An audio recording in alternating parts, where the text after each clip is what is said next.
빨간색 독촉장이었다. 우편함에 꽂힌 수많은 광고지들 사이에서 유독 그 얇고 날카로운 종이 한 장이 내 심장을 찔렀다. 최종 납부 통지서. 차가운 글자가 망막에 박혔다. 휴대폰 요금이었다. 고작 몇만 원. 예전 같으면 신경도 쓰지 않았던 돈. 하지만 지금의 나에게는 에베레스트 산처럼 높고 아득한 금액이었다. 손이 떨려서 우편물을 제대로 잡을 수가 없었다. 주변을 두리번거렸다. 혹시라도 이웃 중 누군가가 내 초라한 모습을 볼까봐 나는 죄인처럼 고개를 숙였다. 아내와 딸이 집에서 나를 기다리고 있을 것이다. 나는 이 빨간 종이 한 장을 들고 무슨 얼굴로 집에 들어가야 할까? 심장이 쿵쿵쿵. 발소리에 맞춰 절망의 북을 울렸다. 이게 내 인생의 성적표인가? 실패, 낙제. 아빠로서도 남편으로서도 한 명의 남자로서도 완전히 실패했다는 낙인이 찍힌 것 같았다.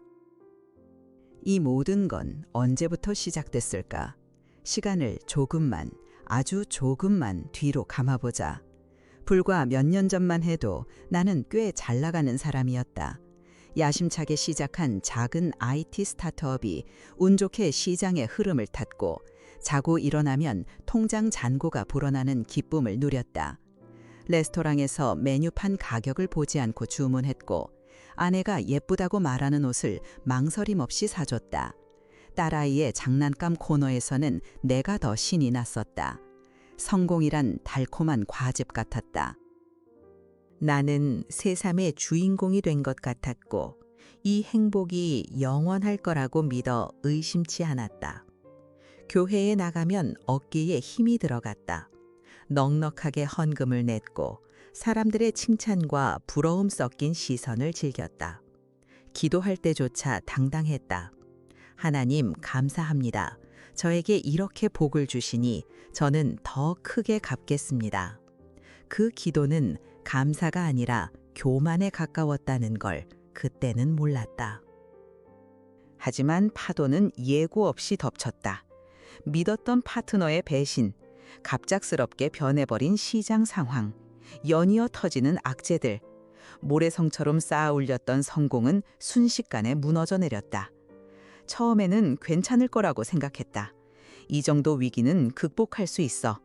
나는 밤을 새워 일하고 대출을 알아보고 여기저기 머리를 조아리며 투자를 받으러 다녔다. 하지만 한 번 기울기 시작한 배는 걷잡을 수 없이 가라앉았다.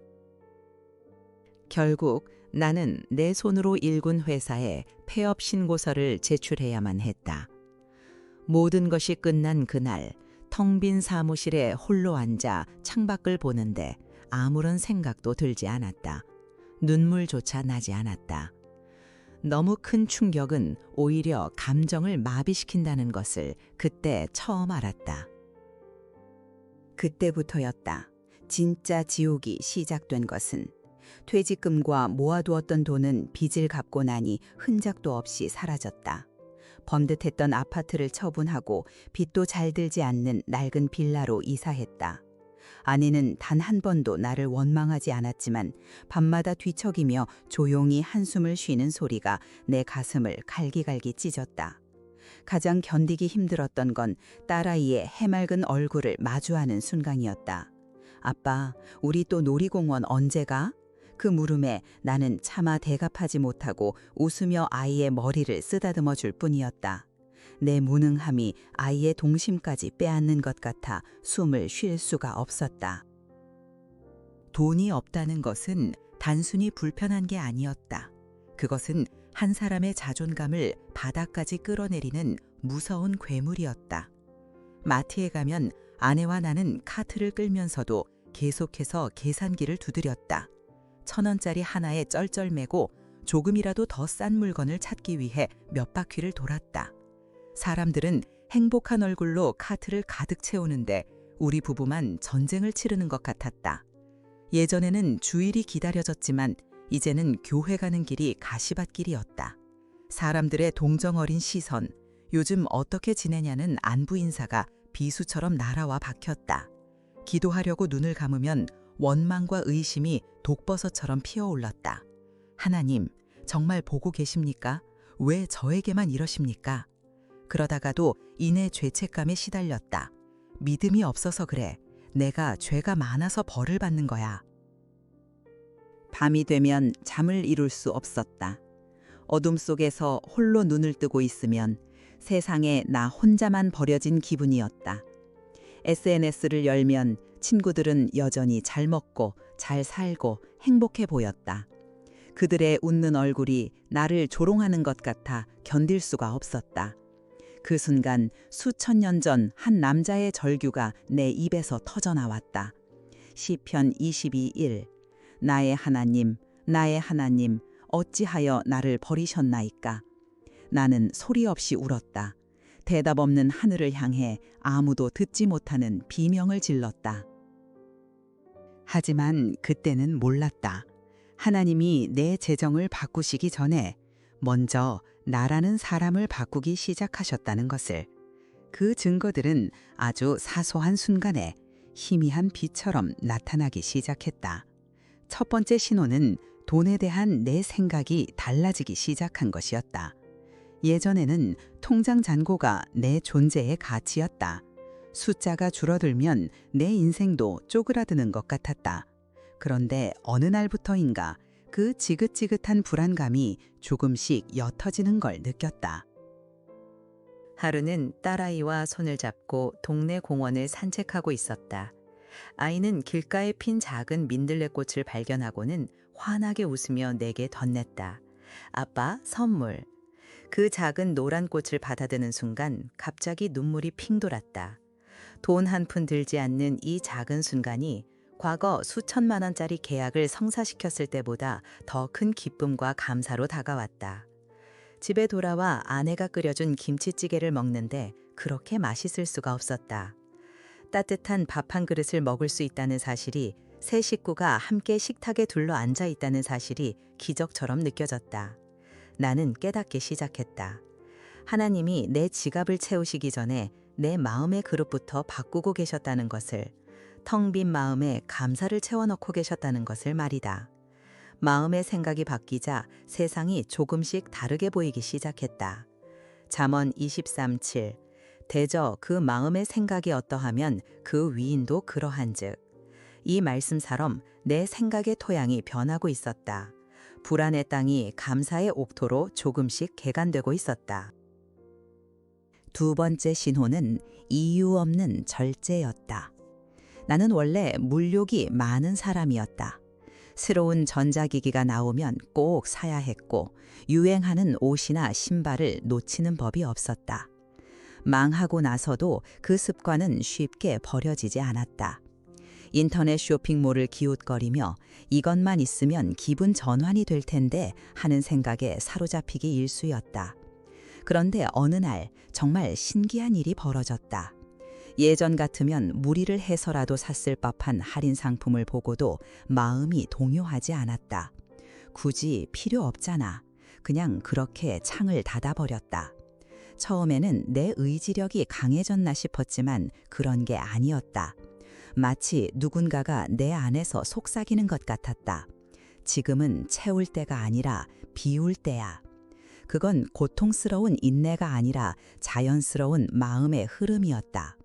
하나님이 내 삶에서 쓸데없이 새어나가던 구멍들을 하나씩 막아주고 계신다는 느낌.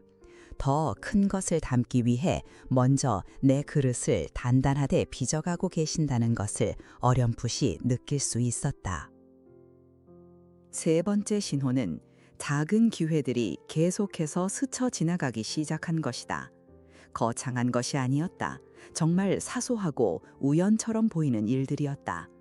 몇 년 만에 대학 동기에게서 연락이 왔다. 너 요즘 쉰다며? 우리 회사에 간단한 번역일 있는데 잠깐 도와줄 수 있어? 큰 돈이 되는 일은 아니었지만 나는 망설이지 않고 감사히 받아들였다. 예전의 나였다면 자존심 상해서 거절했을지도 모른다. 하지만 이제는 아니었다. 그 작은 일이 또 다른 작은 일로 연결되었다.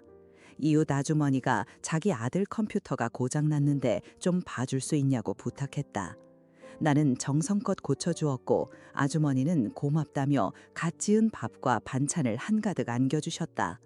그 밥을 먹는데 수천 년 전 한 여인의 이야기가 떠올랐다.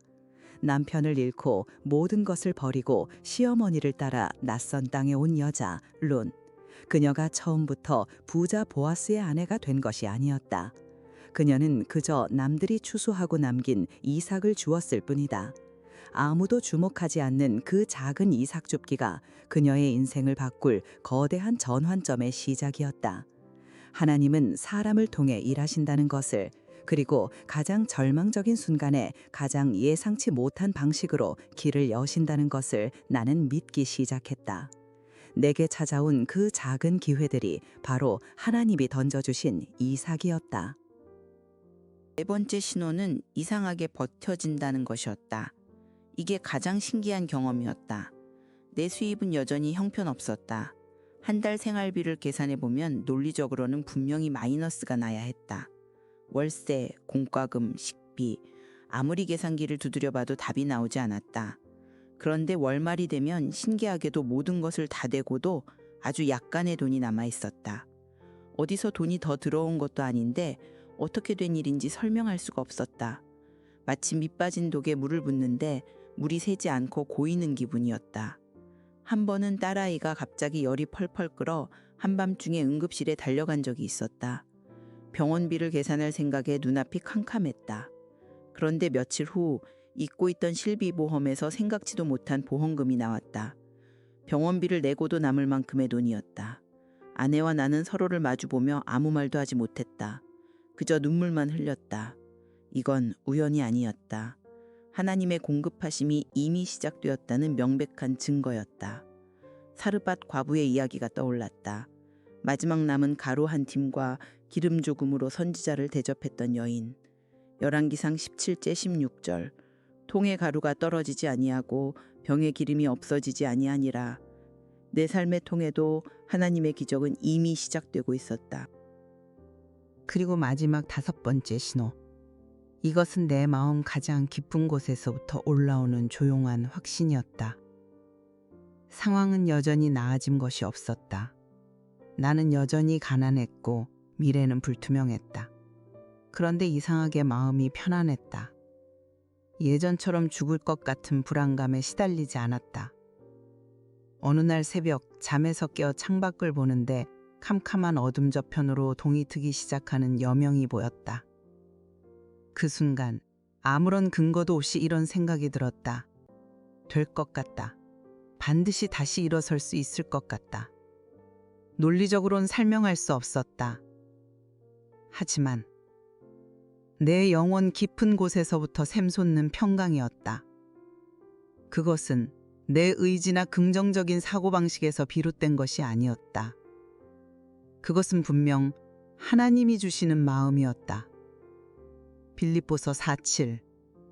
모든 지각에 뛰어난 하나님의 평강이 그리스도 예수 안에서 너희 마음과 생각을 지키시리라. 그래. 하나님이 내 마음과 생각을 붙들고 계셨던 것이다. 폭풍우 속에서도 배가 가라앉지 않도록 보이지 않는 닻을 내려주고 계셨던 것이다. 수천 년 전 이야기라고? 아니, 이건 바로 내 이야기였고 어쩌면 지금 이 글을 읽고 있는 당신의 이야기일지도 모른다. 우리는 모두 각자의 광야를 걷고 있다. 취업 준비를 할 때 수많은 경쟁자들의 화려한 스펙을 보면 그들이 모두 골리앗처럼 보이지 않는가? 내가 든 돌멩이는 너무나 작고 초라해 보인다. 직장에서 믿었던 동료에게 배신당하고 내 입지가 흔들릴 때 요셉처럼 억울한 구덩이에 던져진 기분이 들지 않는가? SNS를 열면 다들 행복한 여행 사진, 맛있는 음식 사진을 올리는데 나만 방구석에 홀로 남아 있는 것 같을 때, 세상이라는 거대한 파티에 초대받지 못한 이방인처럼 외로울 때가 있지 않은가? 그때 우리는 절망하고 기도한다. 하나님, 제발 이 문제를 해결해 주세요. 이 가난에서 벗어나게 해 주세요. 저 사람을 이기게 해주세요. 하지만 하나님의 방식은 조금 다른 것 같다. 하나님은 문제 자체를 없애주시기 전에 그 문제를 넉넉히 감당할 수 있는 사람으로 우리를 먼저 빚어가신다. 돈이 있든 없든, 상황이 좋든 나쁘든 쉽게 흔들리지 않는 사람으로, 쉽게 무너지지 않는 사람으로 말이다. 요셉이 겪었던 억울한 노예 생활과 감옥살이, 그 시간은 결코 낭비가 아니었다. 훗날 거대한 제국 이집트의 총리가 되어 백성을 다스릴 때 필요한 지혜와 인내와 용서를 배우는 가장 완벽한 연수 기간이었다. 하나님은 당신의 시간을 결코 낭비하지 않으신다. 지금 당신이 겪는 그 고통의 시간은 언젠가 반드시 쓰임받을 당신만의 이야기가 되고 당신만의 무기가 될 것이다. 마음이 찢어질 듯 아픈가?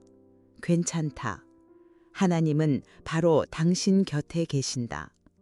시편 34:18 여호와는 마음이 상한 자를 가까이 하시고 중심으로 통회하는 자를 구원하시는도다.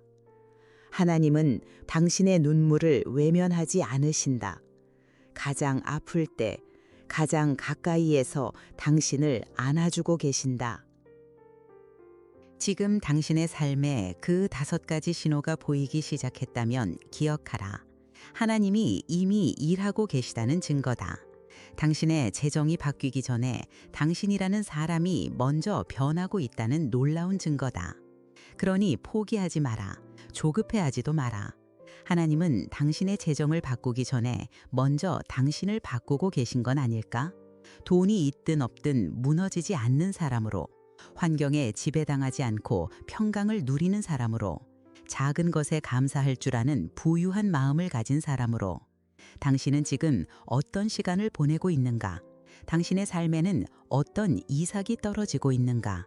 한번 조용히 당신의 마음을 들여다보라. 어쩌면 하나님의 가장 위대한 작업은 바로 지금 당신의 마음 속에서 이루어지고 있는지도 모른다.